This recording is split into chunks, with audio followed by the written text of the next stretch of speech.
Okay, good morning, everyone, and welcome to this webinar for TN. This one is called Great Ideas, Best Practices for College Application and Exploration Month and Beyond. So this is a really special webinar because we're hearing from some of our very own college access professionals across the state about their best practices for College App Month. My name is Sarah Marrero, and I am the coordinator of college access communications here at the Tennessee Higher Education Commission. And we have been joined by several representatives from schools across the state. So they'll all have a chance to introduce themselves. But I just wanted to say thank you to Melissa and Shayandra and Linda and Monica. And I think, did I get everybody? Yes, for joining us on our webinar today. So we will go ahead and get started. Okay, so this is kind of what we're going to be covering today. So like I said, we'll have everybody introduce themselves.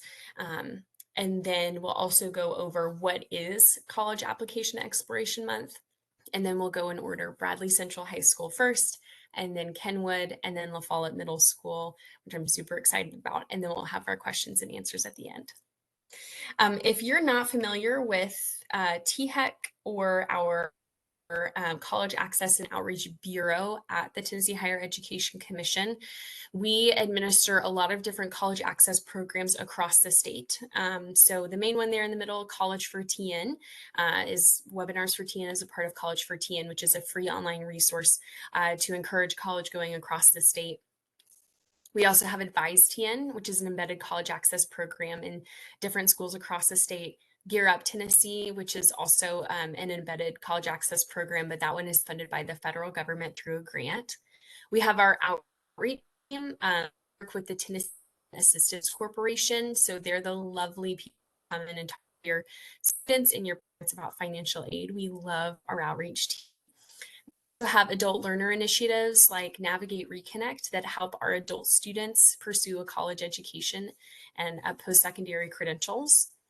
We have our TN Path to College events, which we're going to be talking about today, with College App and Exploration Month being one of those main Path to College events. And then we have our Tennessee Electronic Transcript Exchange, which is our free mode of transportation for those transcripts. So if you don't already know and you're not already a part of our Electronic Transcript Exchange, you can send your students transcripts from your high school to colleges completely for free. And it's a fast and secure way to do that as well. So we'd be happy to help you get that set up. Okay, let's talk through College App Month. So Tennessee College Application and Exploration Month is September 1st through 30th. So it's the entire month of September. And it's a little bit of a mouthful, but for good reason, because we have all different schools participate in College App Month.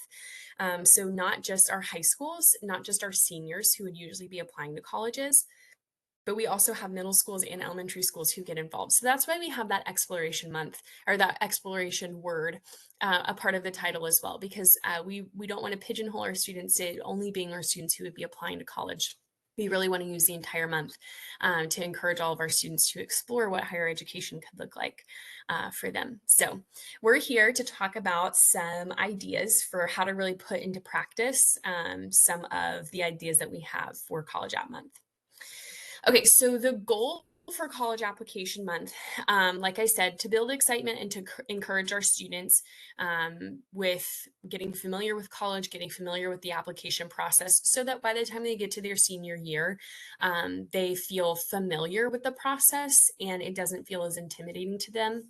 And also just that they feel encouraged to really kind of reach for the stars and apply to as many schools and whichever schools they feel comfortable applying to. And like I said, those activities for younger students, like elementary and middle school students, will focus a lot more on exploring colleges as a whole and exploring careers. So we want to make sure it's attainable. College application and exploration is attainable for all of our students across the state. So some of our most popular resources, and I forgot to mention this, but those slides that I'm using here will be available online as well. So this link, this hyperlink, you'll be able to click for yourselves whenever you go back and see the slides for our webinar. But we have a college application video toolkit You've probably seen this before, and if you haven't, it will become your best friend during College App Month, especially for your seniors and the students who actually are applying to colleges, because it's a full list of all of the schools in Tennessee. And we have a list of their, whichever schools choose to apply and get involved with our toolkit, they actually have a link to a video that shows students how to apply, how to fill out their specific application.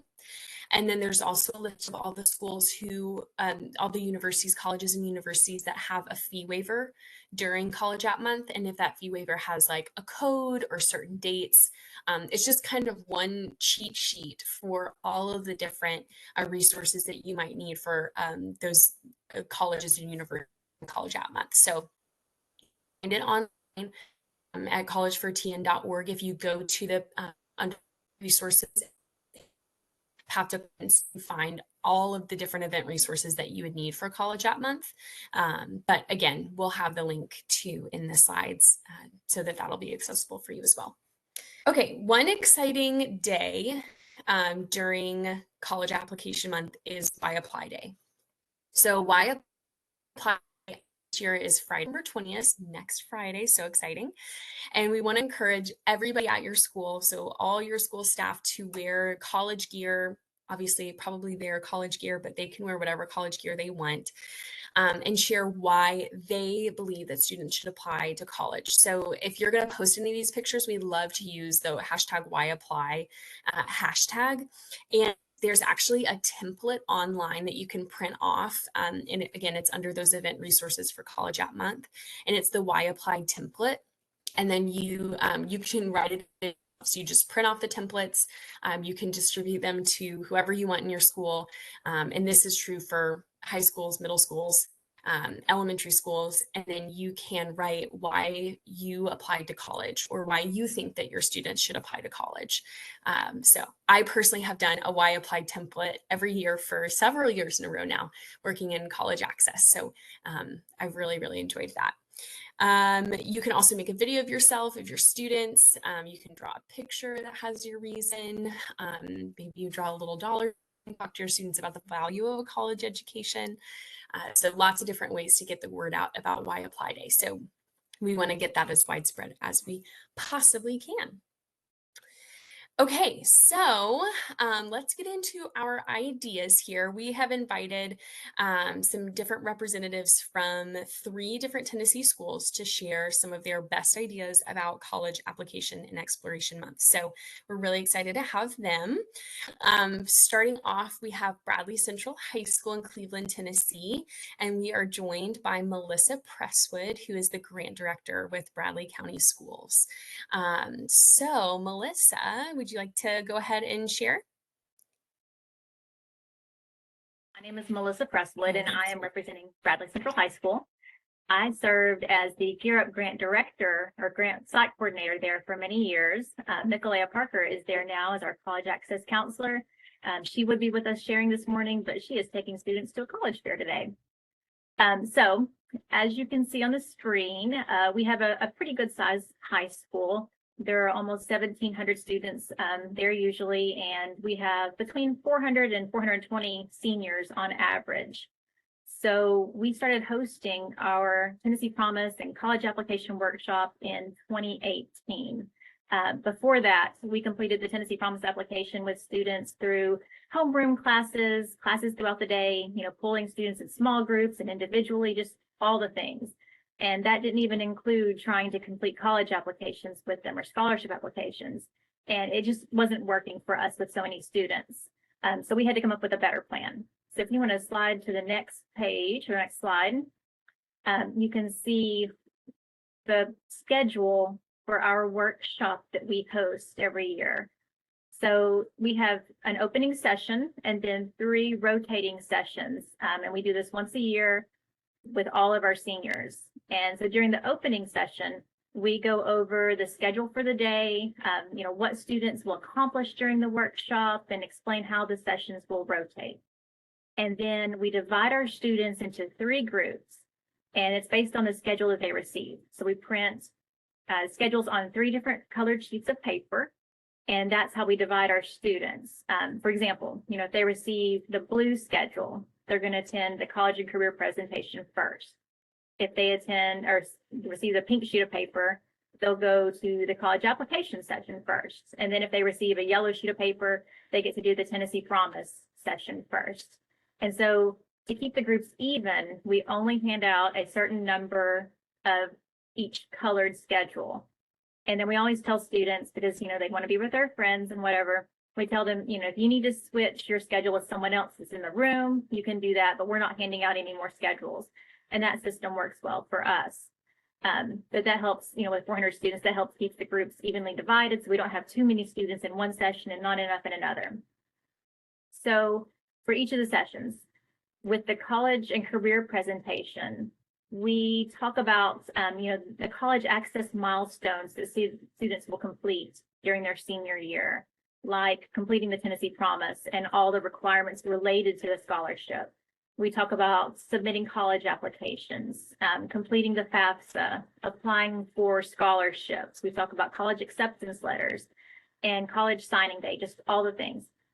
And then in the college application session, all of our students will complete at least one college application, and many students will have the opportunity to complete several applications during that time if they work quickly and choose to do so. So we have college reps there to help the students with their college applications. And then after students apply, the college reps talk to students about next steps. So what does it look like to apply for scholarships with that institution?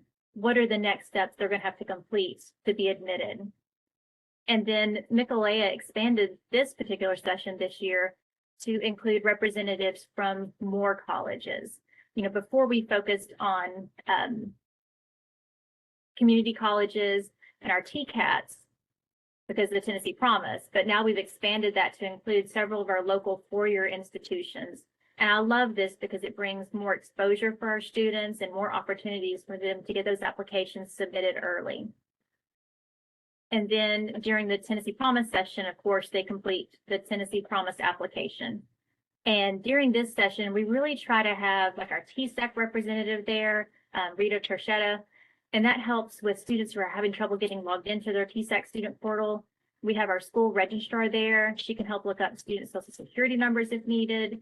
And we have lots of help from like our school faculty, our community partners like THEC and Darlene White from UT's CAPS Outreach Center, because it's an all hands on deck kind of day. And then Nicolea also expanded this session to include the UT Promise Scholarship, because we found that we have a lot of students that qualify, but they're not always aware of the scholarship or the applications they have to complete.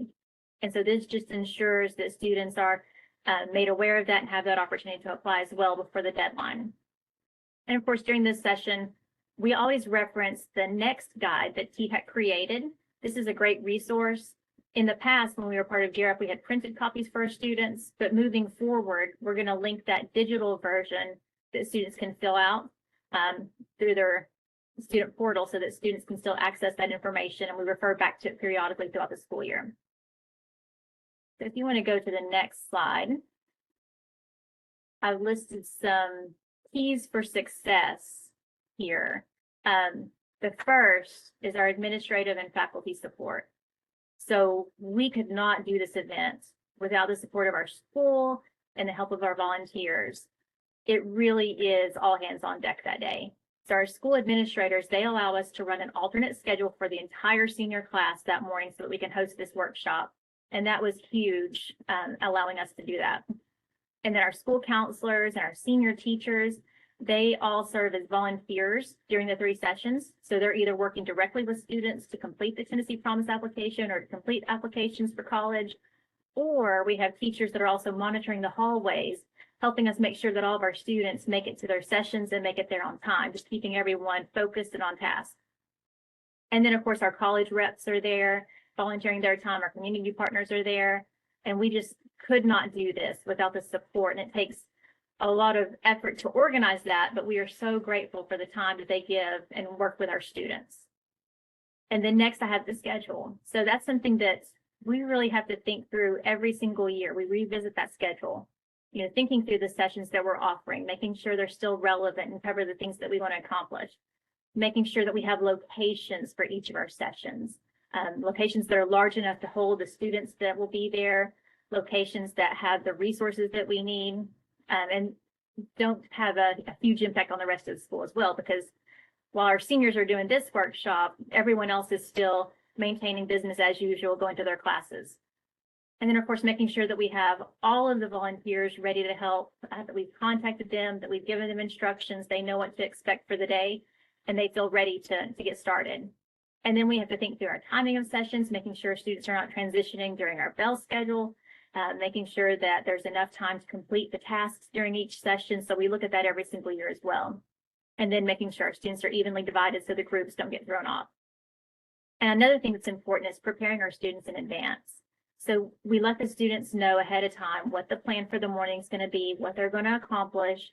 And we ask them to know their social security number, because that speeds things up with the Tennessee Promise and with college applications. If they have a TSAC student portal account, we ask them to go ahead and look up that login information and make sure they can log into that. Even though we have Rita on hand in case they can't, we just want to make sure they think through that ahead of time. And then go ahead and think about the colleges they want to apply to. We have students think through that in advance as well, so they come prepared that morning and are ready to get started.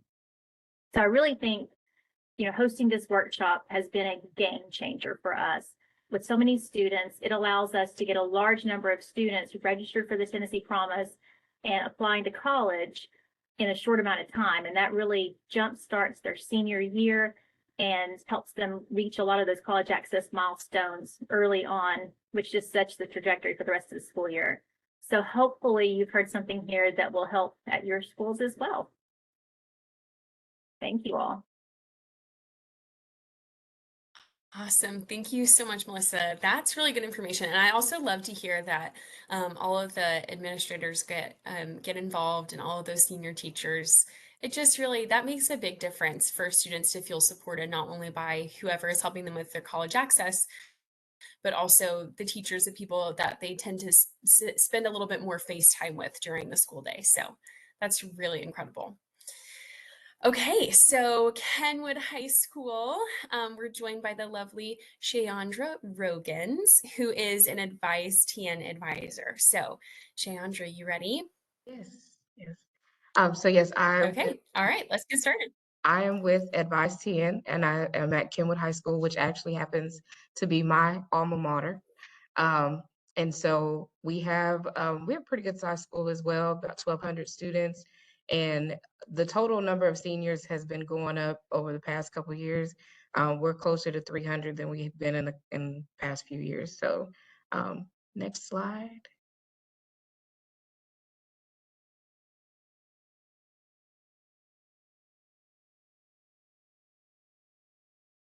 Uh, can you see the picture with things?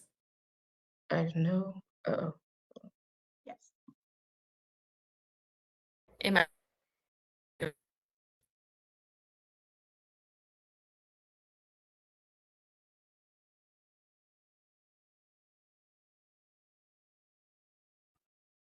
We're lagging just a little bit. Okay, I see it now. So Okay, perfect.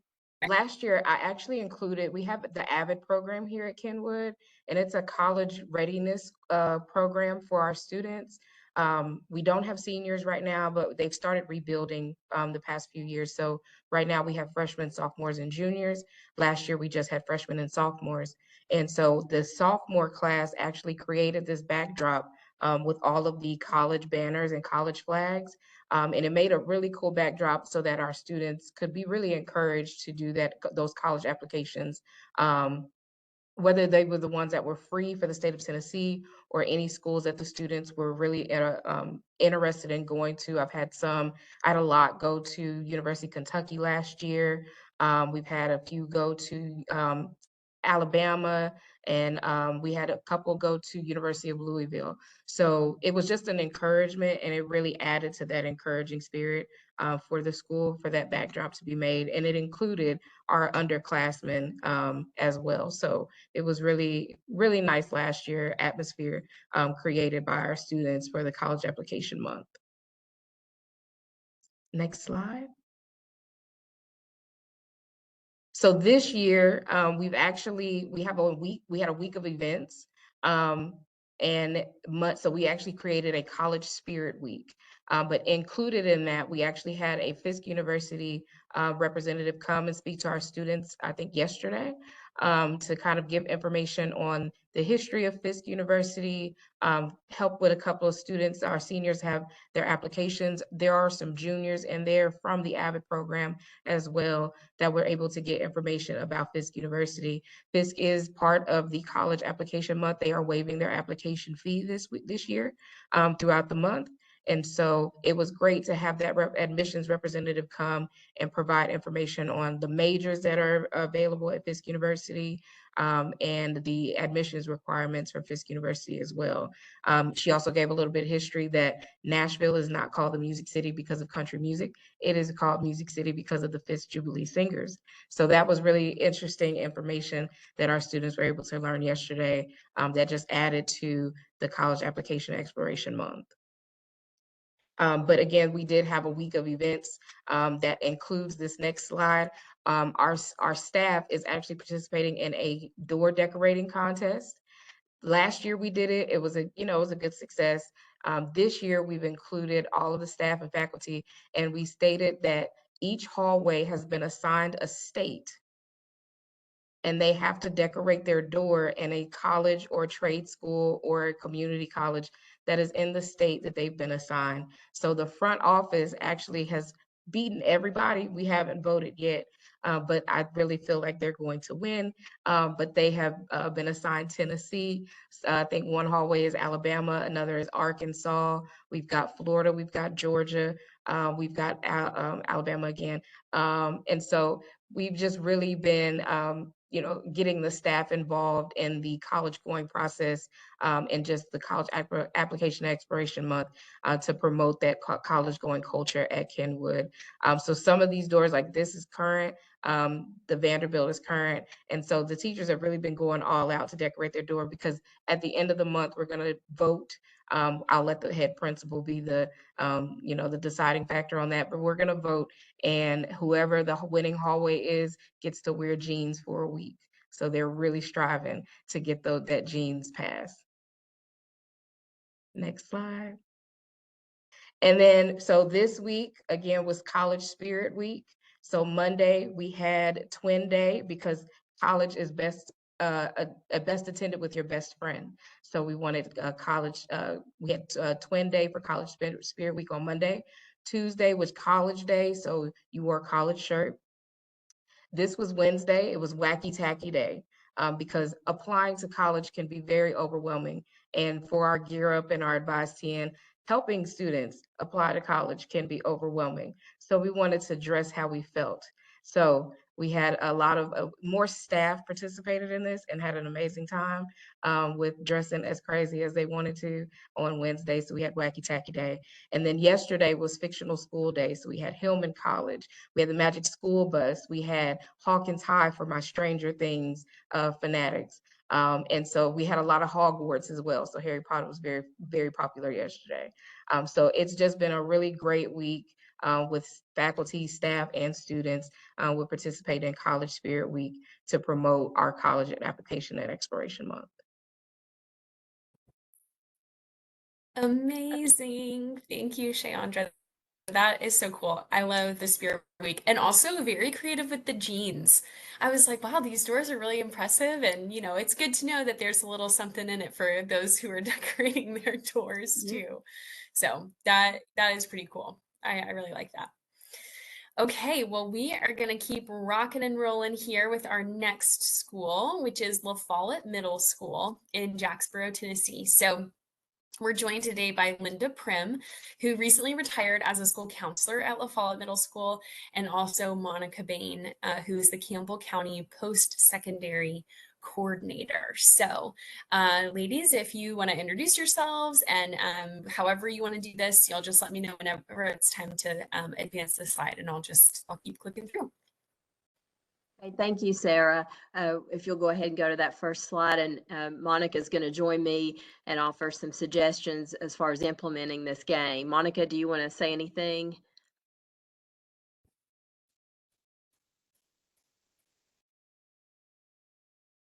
Okay, I'll get started.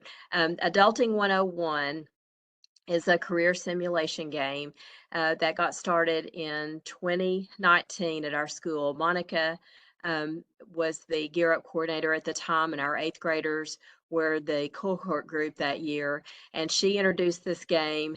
We did that in January, and it is designed to help students make budgeting decisions and understanding that connection between higher education and career advancement, as well as some of the unforeseen things that happen to us in life. And it's just a great financial literacy activity that we were able to continue to use for several years, and most recently last year. If you'll go to the next slide.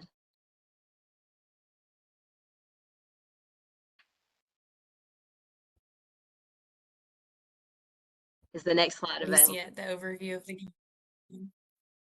Yes, the overview. Oh no. Okay. Well, I'll start talking about the game. The overview of the game is students are given a Who Am I card, and it tells them what their career is, what their salary is, not only the annual salary but for their month, because in this game they are going to live life for a month by visiting several stations, including where they have to purchase a car, housing, utilities. And on this card it tells them as well, like their family situation, if they're married, if they have children, and so forth. So that's the key to the game, is having this Who Am I card. We do this game depending on your school size. Last year, we had a smaller eighth grade. I had about 100 students, so we divide them in half, so 50 students and per game. And so it took us, we designated about an hour for each group to play the game, and it worked really well. And we'll talk about our volunteers to make the game successful here in just a few minutes. But also in the game, there's a few bumps in the road that they may encounter. One is called the Green Reaper, who is a person that will float through the room and hand out Green Reaper cards, which represent life's unexpected things like a flat tire or housing repair or something like that. And that has to go on their ledger. There's a slide, and it may be the next one there, Sarah, that talks about some of the materials that we'll need. Each student will receive an expense ledger and a checklist, and the checklist will show all of the places that they need to visit. And I recommend using a larger place in your building, such as a gymnasium or a cafeteria. We used our school cafeteria, and that way there was plenty of space to set up the materials so that they could go to each station and purchase those things, the housing, the the utilities, the food, and all of those things, and they had to record those expenses on the ledger sheet. If you could go to the next slide. On the next slide shows some of the stations that they'll visit, including the real estate, the car dealership, the insurance, and some of these they've got to go to, like, for example, they have to buy a car, they have to buy housing, do their insurance before they can do some other things. And we educate them about that. If they run out of money, on the far right there, you can see the financial coaching station. And we usually have some folks from one of the credit unions come and help them with that, because some of them will run out of money. Tennessee Reconnect is another one. If on their card, it will let them know if they're Tennessee Reconnect eligible. And if so, after they've played the game for 10 or 15 minutes, they can go to Tennessee Reconnect and go back to school, so to speak, and get some education, and then they'll rejoin the game. If you'll go to the next slide, please.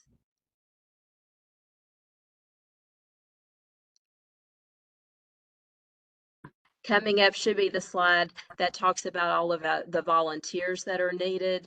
And you will find, or I have found, that the adults from the community that we ask to come in and help, they return every year. I think they have more fun than the students do. But at this point, I'm going to ask Monica if she'll talk a little bit about the volunteers and how valuable they are to the success of this game. The volunteer list that is provided in the game instructions, Linda's been doing this many years. Over the course of time that we've been, having this game at La Follette Middle, the first year we did this with 3 different schools. The volunteer list suggestions are very accurate. I would say up to 40, maybe 50. But if you are with a very large group, and the first year we did this, especially at Jacksboro Middle School, one of our larger feeder schools, we ended up doubling the number of workers because our student groups were much larger. Another way, if you don't have that amount of volunteers, you can, instead of breaking your students into two groups and rotating them from maybe a speaker to the game, we did do this by possibly having two different speakers or two other activities and doing a rotation in thirds. The time frame, like with Linda was saying, using the cafeteria, you just kind of have to work that out to what works best for your school. I know school lunch kind of rules the day. You can't mess with the school lunch schedule, but some people that are usually very willing to help with this, if you have former educators, people that have retired from the system, especially in your building, like Linda was saying, some of the volunteers that she's used are the same people every year. Support staff in your school are great people to use to help as volunteers. I mean, we even have our SRO, school secretaries, bookkeepers, teaching assistants, those type people, and they're usually very happy to assist and get involved. Besides the volunteers that are listed here on the sheet, I would also recommend, we've used people to just be circulating at random, because if you've been in education very long, students are not super willing to come forward and ask for help, especially they might be a little more inhibited because the volunteers are people they're not familiar with. So it's a good idea to have some of your school staff, support staff, people they know, a couple of those, if you see a student kind of looking at their sheets or sort of paused, not completely engaged, just, go up to them, hey, where are you? That kind of thing. I think the number with real estate, cars, and insurance are going to be the busiest stations you will have, period, because everybody has to do that. And those are things, real estate and cars, that they do immediately early on. They have to do those things to determine, the insurance, the household groceries, utilities. So they have to go there first. I think if you have any questions at all, that's something we would be available to help with. If you're ready to go on to the next slide, Sarah. Yes. And on this slide, talking about the best practices, this is probably the single most important thing for the success of this game would be the student instructions, which is included with all the other materials on the College for TN website. They have everything you need for this game, but it's so important to go over this with your students before the event. I usually do it just a few days, no more than a week before. I've gone to all the social studies classes and spend about 45 minutes. The PowerPoint's wonderful. We go over all the stations they will visit, some decisions they have to make. And then it's just a really good idea to show this to them, especially the ledger, because that is not something they're accustomed to. Just showing them those documents so that they'll know what to do when the game starts, I think makes a real difference in how successful they are. And just go over that with them. And if you'll go on to the next slide. And Monica can talk about this as well, because when she did this the first year in 2019, we just kind of continued this on. While half the students are playing the game, we've had speakers come in also related to college and career awareness, so that the students who aren't playing the game have got those speakers to listen to. We take a short break and then we switch. So Monica, you want to address some of the speakers we've had over the past? Well, I think primarily we've used our local TCAT, I think almost every year. And other speakers that we have done is industry personnel from our community, just to share about job opportunities, what certain career paths look like. We've used, like the slide says, CTE teachers. We've also done like informational sessions on these are things to look for in career paths. I mean, you can use this, the resources are endless. Um, Anything you feel like you have a need for your students looking forward in to post-secondary ed, you could implement this here. And on the next slide, you will see some of the materials that are needed: a clipboard, pencil, the ledgers that we print off, and the checklist, calculator. And, once you've got this beginning commitment of these materials, and Monica will also talk about the printing of the materials, once you have that, the financial commitment for years to come is virtually nothing. It's just so little so that you can continue this game. Monica's had these materials printed, and she can talk to you more about that. We have used, the first year when I was with Gear Up, when we implemented this, we used a printer that Gear Up sent the supplies there.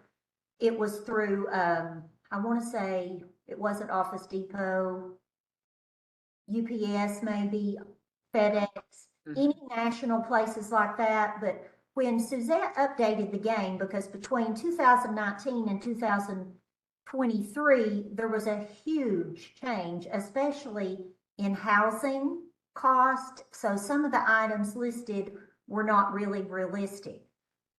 I sought out a local print shop and incredibly discounted cost.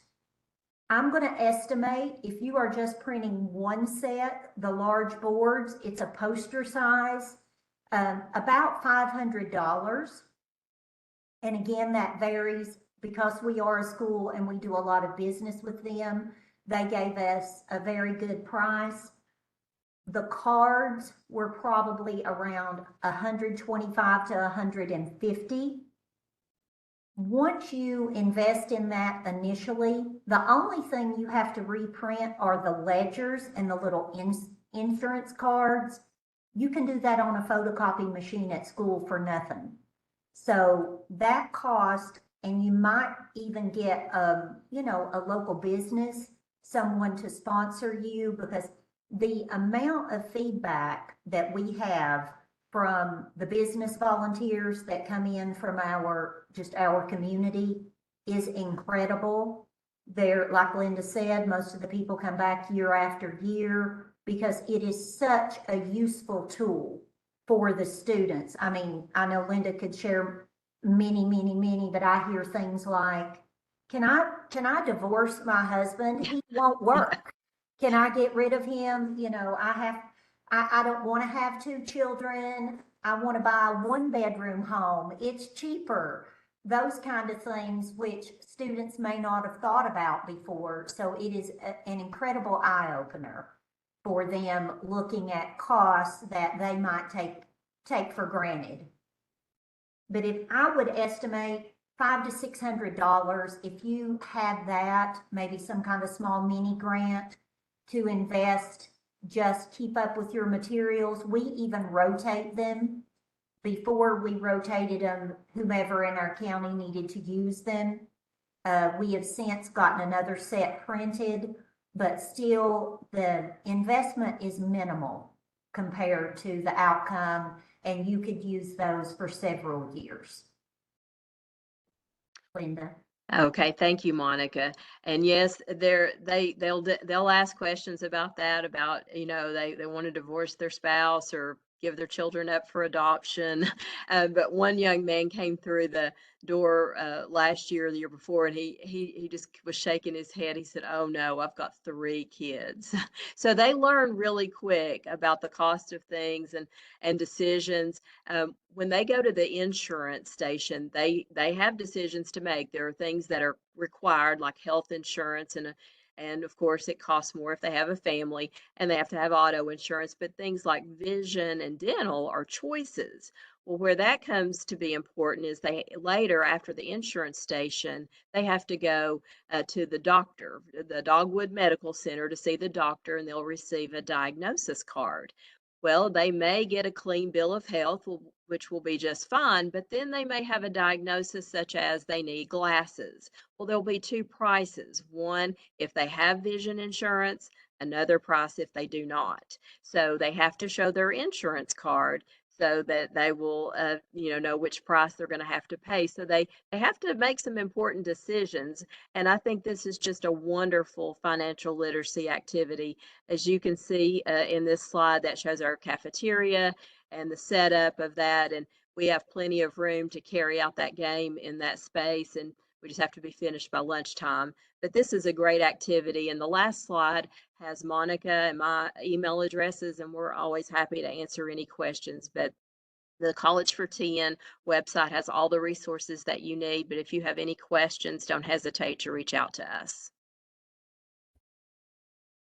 Amazing. Thank you guys so much for sharing those things. I've actually seen too some different like local newspapers and local news stations coming and observing the Adulting 101 game for schools who choose to do that.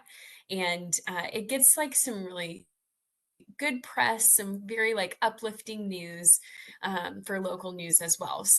So it's definitely a time, and I love how you guys talked about really including people from your community and different, just in lots of different career fields, because I think that a lot of them might enjoy getting involved too. And yeah, it's just so fun. If you've never done a simulation like that, they really are a blast. And I think it's also really fun to see students, especially at that age, kind of start to figure some things out and see the wheels turn. And so there's also on collegefortn.org, there's the lifestyle calculator, which is kind of an individual version of the Adulting 101 game, which is also really fun to do with students, maybe in a classroom setting, if you want to just kind of start to explore that option too. And it's just a series of slides that you click through. It's interactive where students can choose the cost of their housing that they want. What kind of transportation do they want? Do they want to ride a bike for a lower cost? So that link to the lifestyle calculator in our chat. So feel free to click around on that. But do you want to be able to go out to eat? Do you want to cook groceries at home? Do you want to have running water? All of these things have costs. And this is a really great one to do, especially if you have younger grades. During College App and Exploration Month, because we're ultimately exploring, what kind of career do you want? And that's the cool thing about the lifestyle calculator in Adulting 101 is it shows, okay, what kind of lifestyle do you want to live? And then what kind of paycheck will you need for that lifestyle? And then, what kind of college education or post-secondary credential do you need in order to get you the paycheck that gets you the lifestyle that you want? So it really does kind of connect some of those dots with what our students need to be able to have the lifestyle that they want. So pretty fun stuff. Thanks, you guys. And thanks for sharing your contact information too. Okay, well, before we wrap up and do some questions, I just wanted to remind everybody or let you know, if you haven't already heard, that the Tennessee Higher Education Commission is hosting our college access boot camps across the state. So we're going to be hosting those this fall in October and November. And so if you are involved in any aspect of college access and you are interested in learning a little bit more about what we have to offer at THEC, we would love for you to join. The link to register is live. Again, it's in this PowerPoint presentation, so you can click the link there. Suzette has sent out the link as well, and you'll be seeing it more. So definitely sign up to register. It was a really great time last year. We focused more on FAFSA, and this year we're going to be able to talk a little bit more about things other than the FAFSA. So we would love to have everybody come and join us. So. Okay, well, here is, oh, thanks, Suzette. She put that link to the College Access Bootcamp registration in the chat. So this is my contact information as well. So if anybody has any questions about those resources online, or if you need any guidance, Suzette and I are always happy to help. So feel free to shoot me an email. I'd be happy to help out with anything. And with that, does anybody have any questions? You can go ahead and put those in the chat for us. We have a couple of more minutes if you have any questions for our presenters. So yeah, and Suzette, I really like that you added that we're looking at adapting another game that's similar to Adulting 101, but for college costs. So like paying tuition, paying for housing, meal plans, things like that. So it's some pretty exciting stuff. We love those kinds of simulation games. They are really very, very eye-opening.